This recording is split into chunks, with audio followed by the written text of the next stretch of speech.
All right, well, let me say this, right? When you enter into prison, you have to assess who you're around, especially in the feds, right? In the feds, you're around rapists, murderers, kidnappers, robbers, drug dealers, gang members, cartel affiliates, mob organizations, scammers, other types of white-collar criminals, child molesters, and a mass amount of rats and informants, right? Because in the feds, these types of people are from all over the globe. Not just your city, not just your state, not just other states. They're from all over. It's not like when your parents sent you to summer camp with the hopes of you interacting with people and making new friends. No, absolutely not, right? The last thing you want to do is to be running around trying to make friends in prison. That's not a good look. On the contrary, right? Doing so will only open the door for unwanted, malignant people asserting themselves in your presence. So to avoid that, you're supposed to carry yourself with a certain type of poise and keep your mouth shut, your eyes open, and your ears open.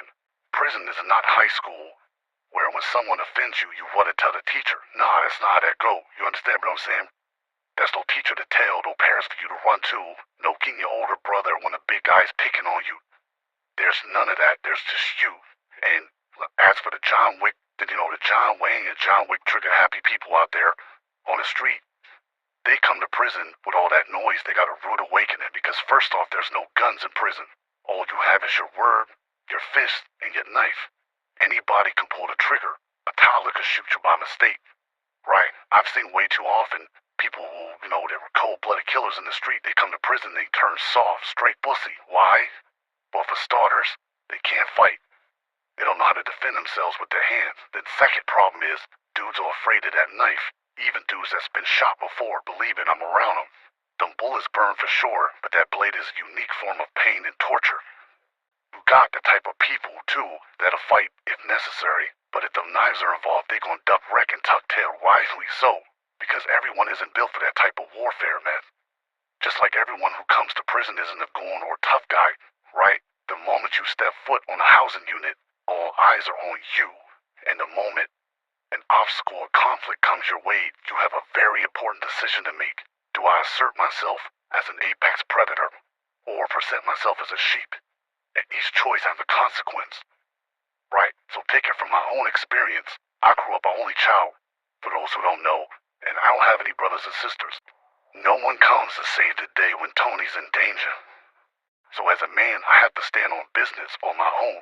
So when these crucial decisions have to be made, I had nobody to lean on for help or encouragement, and I'll be transparent with you, right?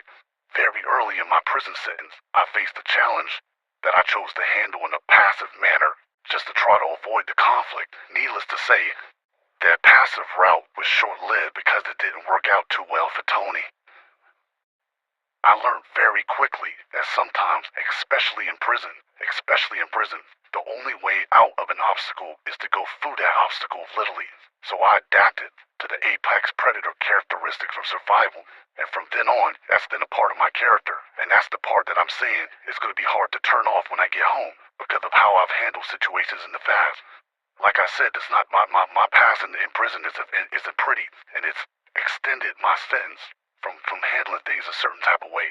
You understand what I'm saying? I had two major incidents, a few scuffles, but two major incidents that were very traumatizing, not just for them, but for me as well. I got one dude missing an ear and another dude missing an eye. You understand what I'm saying? And that's from that knife. And what I'm saying that to say, when you're new to prison and you don't know how to move and you're adjusting and moving and learning along the way, it's a lot. This is a lot to take in. So when you go home, it's a turn. You have to turn that switch off and get back into society mode and being productive and being around people who actually like and love you. These dudes ain't your friends.